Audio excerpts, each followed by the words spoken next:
Eu cumprimento os irmãos com a paz do Senhor, amém? Desde já quero convidá-los a abrir vossas Bíblias na carta do apóstolo Paulo escrita aos Gálatas, capítulo de número 5, versículo de número 16. Enquanto você vai procurando, eu quero parabenizar a igreja pelo seu aniversário. Agradecer a Deus também pela rica oportunidade de estar aqui junto com vocês. Como também agradecer a Deus pela vida da minha família. Minha esposa já foi apresentada, né? Amanda Beatriz, meu filho. E por mais que o nervosismo, né, não deixe passar isso na fisionomia, mas eu estou muito feliz em estar com vocês, tá bom? Eu sou assim mesmo, um pouquinho tímido, mas estou muito feliz em estar com vocês e revendo essa família que sempre que eu tenho a oportunidade de falar do Senhor, eu digo que o Senhor não é só um pastor institucional, Ele é um pai de pastores. Tenho como um pai espiritual que tem me assistido e cuidado de mim e da minha família, não só como um obreiro da instituição, mas como um amigo, um companheiro, um irmão em Cristo Jesus. Amém, meus irmãos? Gálatas capítulo de número 5, versículo de número 16, diz assim a palavra do nosso Deus: Isto vos digo, andeis no Espírito e não satisfareis os apetites da carne. Muito bem. O texto que eu trago para fazermos uma reflexão,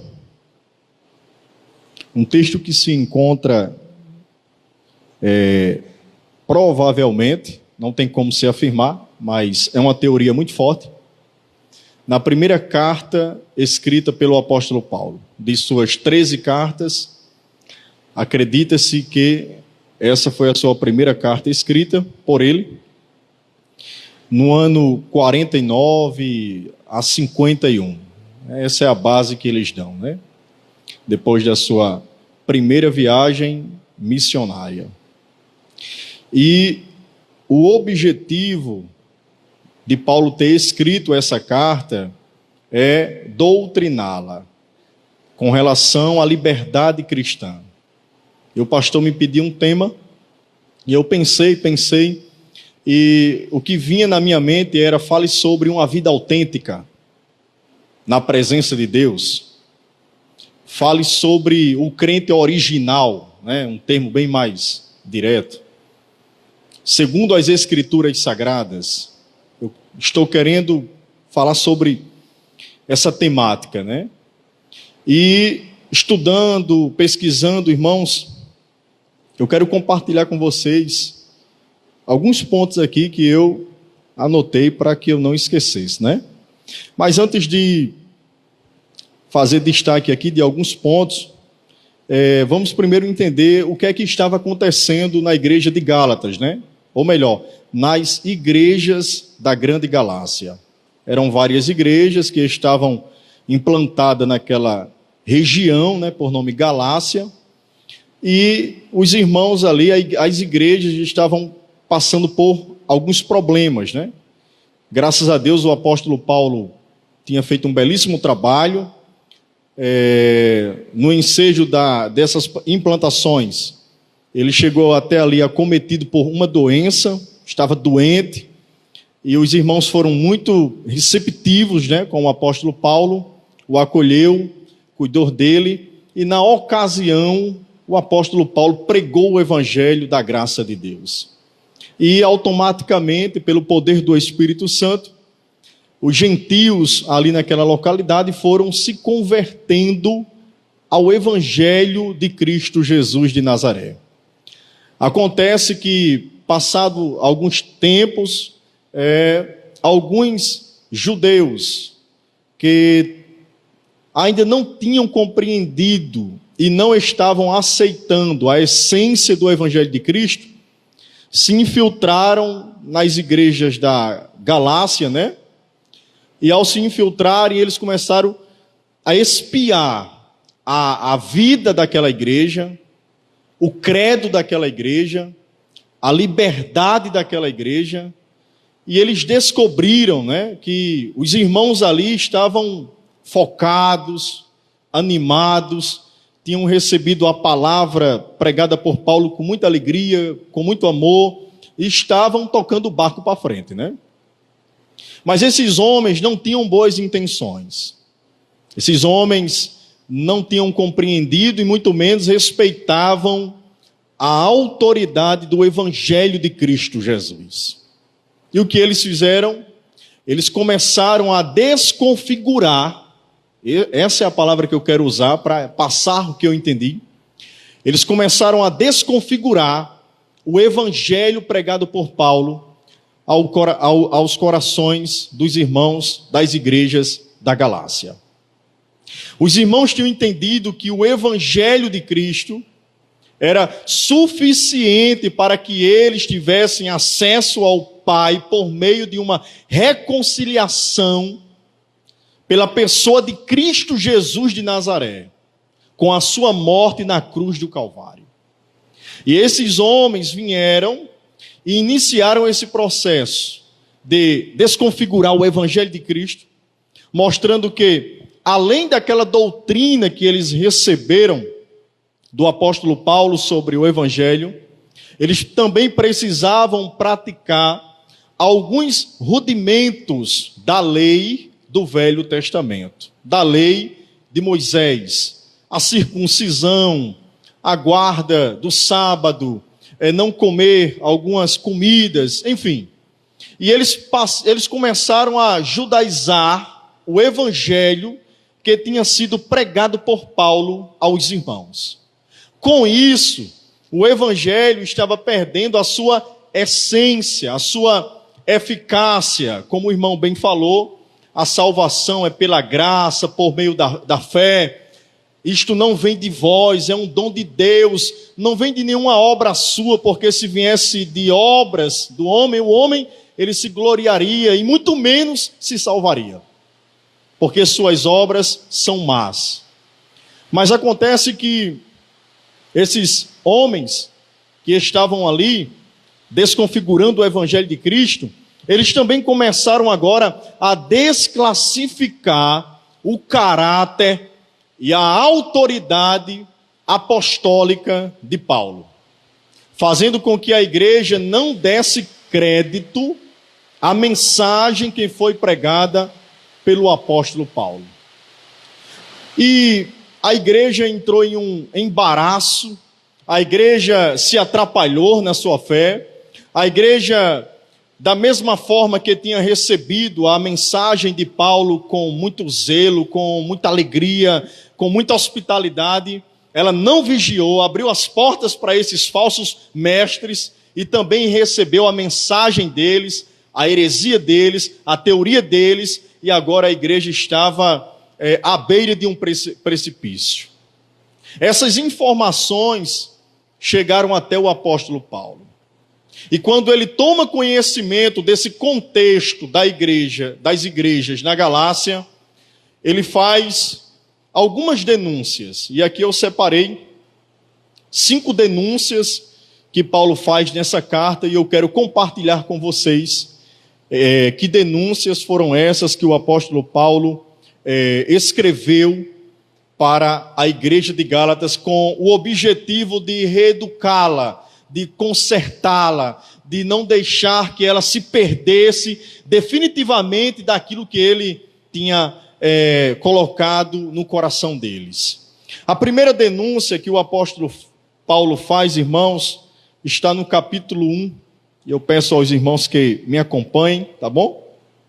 No versículo de número 6, aonde diz: admiro-me de que tão breve vos desviastes daquele que vos chamou para a graça de Cristo, para um outro evangelho. A primeira denúncia que Paulo faz nesse versículo é o abandono da fé.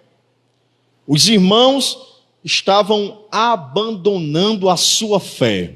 Percebam que no versículo Paulo diz, eu estou parafraseando agora, né? Ele diz, eu estou admirado que vocês, de uma forma tão rápida, largaram, abandonaram aquele que vos chamou por meio de Cristo para a graça, para o evangelho, e Paulo está denunciando esse abandono de fé. E isso não é diferente nos nossos dias atuais, irmãos. Diante da grande onda, né, do mundo virtual, nós temos uma grande quantidade de homens que estão pregando um evangelho que não é o evangelho de Cristo, e que está, da mesma forma como esses homens aqui conseguiram desconfigurar o evangelho de Cristo no coração dos irmãos de Gálatas, estão conseguindo fazer isso hoje também. E qual é o efeito que isso está surtindo hoje? Como é que a igreja está abandonando a sua fé? Perdendo os princípios elementares da fé cristã. Por exemplo, é difícil um cristão ele reconhecer o seu pecado e pedir perdão a Deus, ou pedir perdão a quem ele peca. Quando o cristão ele tem a dificuldade de liberar perdão ou se arrepender de um pecado, é porque ele está abandonando a sua fé. Porque a Escritura Sagrada diz que a nossa fé vem pelo ouvir, e o ouvir a palavra de Deus. E quando eu não estou obedecendo a palavra de Deus, é porque eu estou abandonando ela, é porque eu estou abandonando a minha fé. Outro exemplo que aqui eu quero citar é uma vida de oração.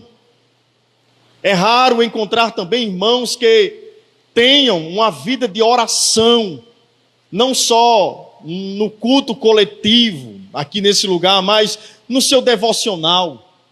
De acordo com 1 Tessalonicenses, capítulo 5, versículo 17, que Paulo diz: orai sem cessar. Ter uma vida de oração, ter uma vida de comunicação e relacionamento com Deus. A igreja está perdendo esses princípios, e nessa noite a palavra do Senhor está denunciando isso aos nossos corações. Nós não podemos abandonar os princípios da nossa fé. Precisamos manter isso, o que foi pregado por Jesus Cristo de Nazaré. O arrependimento de nossos pecados. O perdão a quem nos machuca. A oração por aqueles que estão se colocando na condição de inimigos, porque Jesus disse: ame, ore pelos que te perseguem, pelos que estão se levantando contra você. No período da lei, a lei era dente por dente, olho por olho, mas agora nós estamos vivendo o período da graça, a dispensação da graça, e a graça requer de nós este comportamento, esta resposta diante daqueles que se levantam contra nós devido à sua carnalidade. Nós não podemos abrir mão desses princípios, irmãos. Posso citar muitos outros princípios aqui, como a obediência à Escritura Sagrada num total. Termos a vontade, o desejo de se esmerar na leitura, na palavra de Deus, buscar conhecer qual é a vontade do Senhor para a minha vida, para que eu ande conforme ela. E isto é algo que está ausente no coração da igreja brasileira. A igreja que está sendo levada por essa onda, uma onda terrível, por que não dizer apostatando daquilo que com muito sacrifício foi ensinado, pregado no século I, século II, século III, aonde custou a vida, o sangue, o sofrimento dos nossos irmãos. E a pergunta que eu faço: o que é que eu e você estamos fazendo para dar continuidade aos princípios elementares da fé cristã, do Evangelho de Jesus? Nós temos aí doutrinas religiosas que colocam o ego do homem lá em cima e que ensina que quem humilhou ele, não se preocupe não, que uma hora ou outra ele vai pagar o preço. Ele vai estar lá embaixo, vai lhe aplaudir, porque você vai estar num palco, e nós sabemos que isso é doutrina carnal, diabólica e de demônio. O projeto de Jesus não é humilhar ninguém que porventura tenha falhado. O projeto de Jesus, através da sua igreja, é nós estendermos a mão amiga e conseguirmos, através do Evangelho, que outras vidas sejam salvas pelo poder da ação do Espírito Santo que habita nessa igreja. E nessa noite, irmãos, eu quero compartilhar com vocês, além dessa primeira denúncia de Paulo, que é o abandono da fé dos irmãos, eu quero compartilhar também uma segunda denúncia que Paulo faz, que se encontra no versículo de número 7. E você, se quiser, leia junto comigo, que diz assim: o qual não é outro, entretanto, há alguns que vos perturbam e querem perverter o evangelho de Cristo. Uma outra denúncia que Paulo faz aqui nessa carta para a igreja de Gálatas é que havia ali perturbadores. A igreja do Senhor estava sendo perturbada. E Paulo não está conformado com isso. E nos nossos dias atuais não é diferente. Nós temos perturbadores que estão perturbando a fé da igreja, a visão da igreja, o foco da igreja, o objetivo da igreja do Senhor. E por que eu estou pregando esse sermão, irmãos? É para que eu e você vigie e tome muito cuidado. Porque esses perturbadores de hoje, eles não estão brincando. Eles querem destruir a nossa visão. E uma igreja sem visão é uma igreja que não cresce. Eles querem nos desviar do foco, para que o grupo, a igreja, o corpo do Senhor, fique sem objetivo nenhum. E fique vagando por aí, se reunindo religiosamente, mas sem um objetivo importante dentro da vontade de Deus. Os perturbadores que estavam perturbando a igreja de Gálatas, estavam conseguindo, ou melhor, eles conseguiram causar um grande alvoroço, que os irmãos estavam perplexos, perturbados. Os irmãos não conseguiam de jeito nenhum, de forma nenhuma, ficar em paz, porque eles já tinham aceitado a palavra desses perturbadores. E se nós não vigiarmos com os falsos mestres, perturbadores hoje, nessa época e hoje também, são os falsos mestres. Se nós não vigiarmos com o que estamos assistindo, quem estamos assistindo, que livro nós estamos lendo e a quem nós estamos ouvindo, nós podemos cair em um grande precipício. Porque tudo aquilo que nós ouvimos é um alimento para a nossa mente, é um alimento para o nosso raciocínio. E nós vamos guardando essas informações no nosso coração espiritual. E o que eu quero dizer com isso, sobre essa denúncia de Paulo, sobre esses perturbadores, é que você tem um pastor que foi constituído por Deus para cuidar da sua vida. E você não precisa correr, se desesperar atrás desses pregadores sem futuro que estão na internet, que você não sabe de onde veio e nem para onde vai.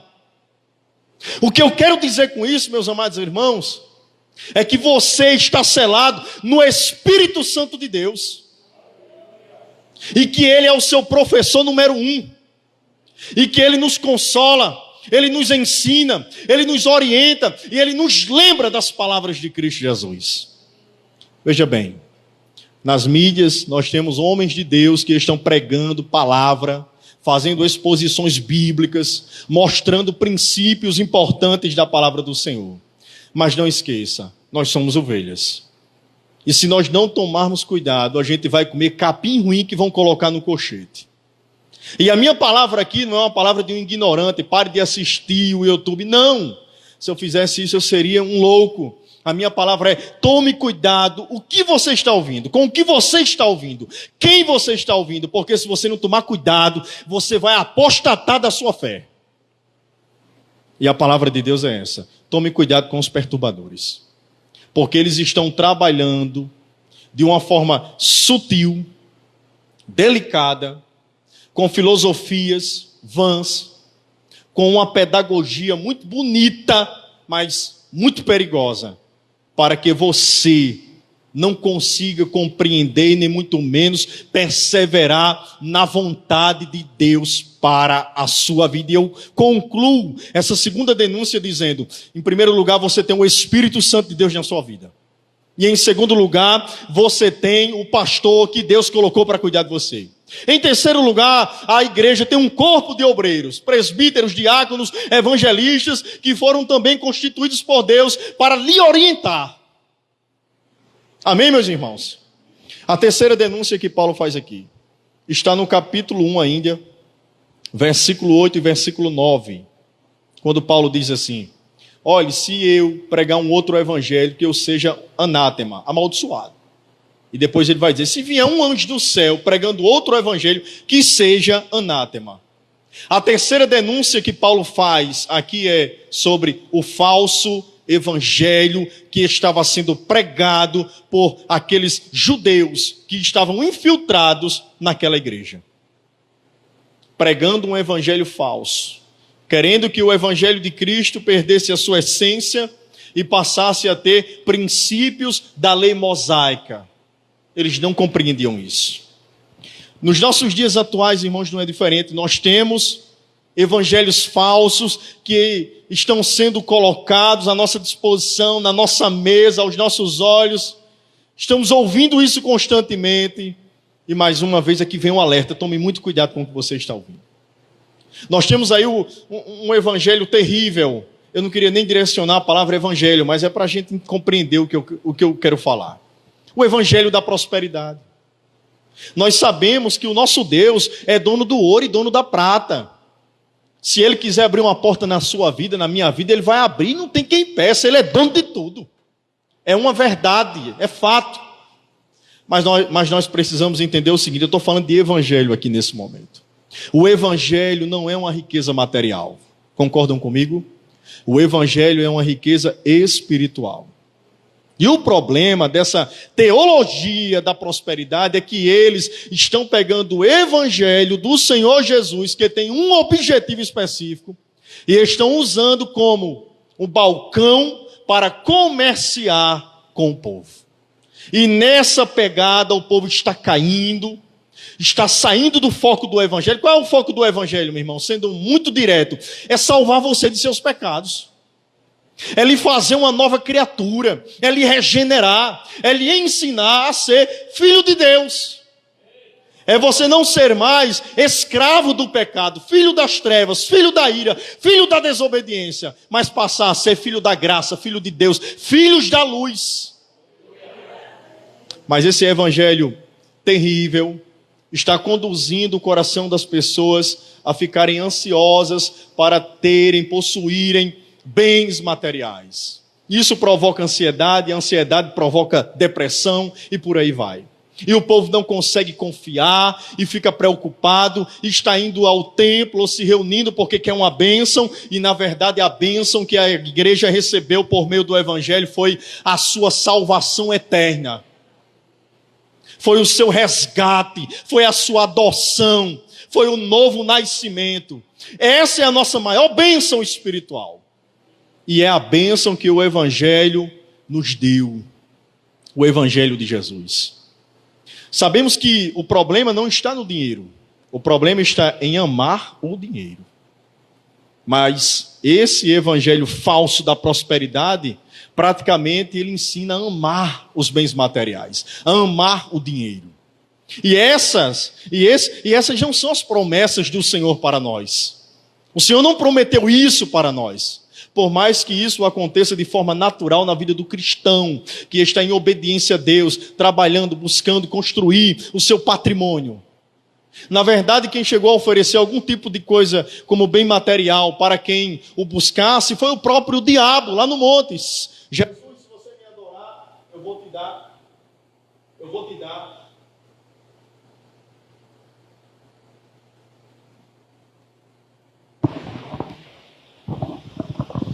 Amém.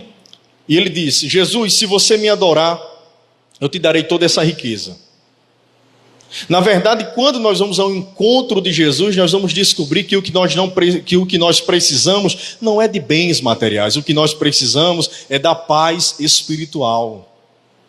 porque estávamos longe de Deus, destituídos de Deus, distantes do Senhor, perambulando, condenados.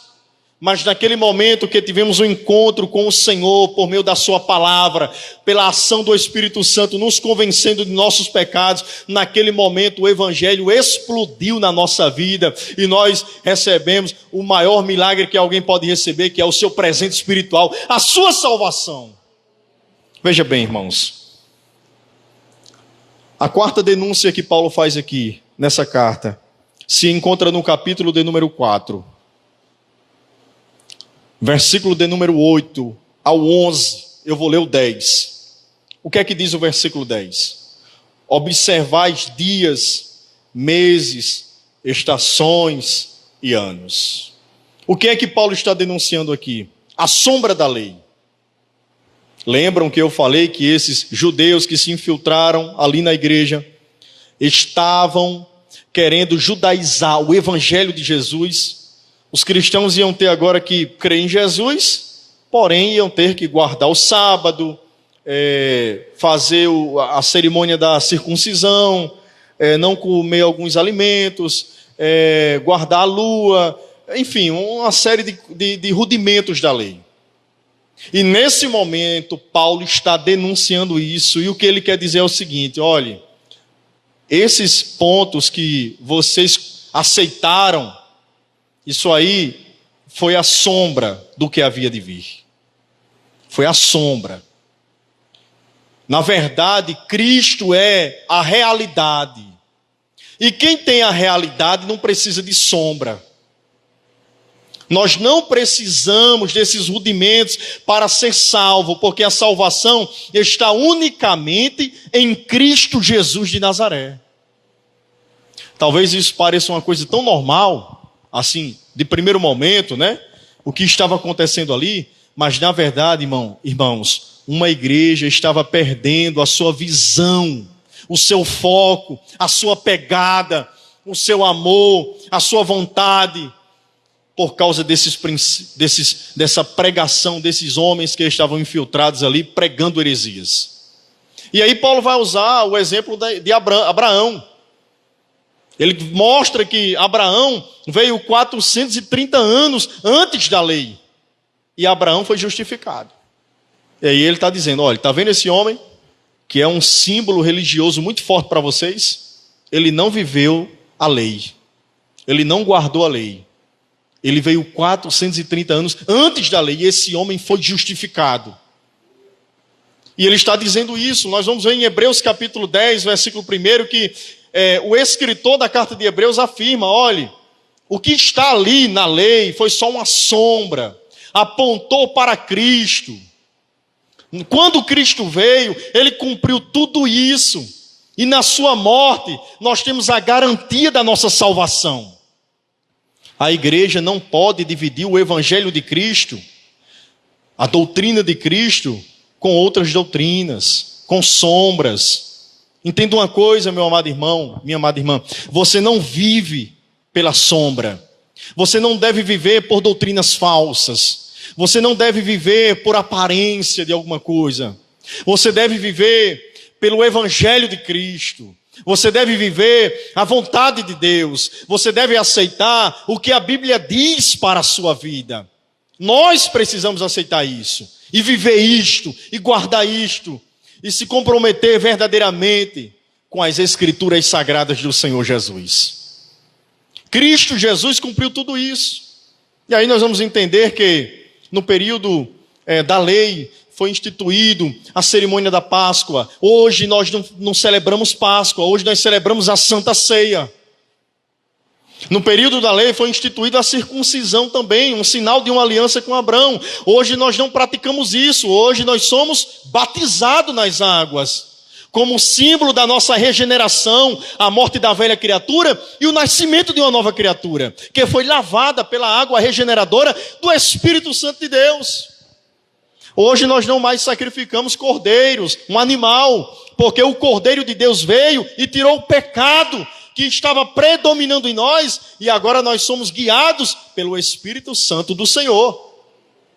Essa é a nossa realidade. Nós não precisamos mais olhar para a sombra do que passou. É olhar agora para Cristo, para a sua doutrina, e pregar isso com veemência, com fogo, com vontade, com desejo, com conhecimento que o próprio Deus nos dá.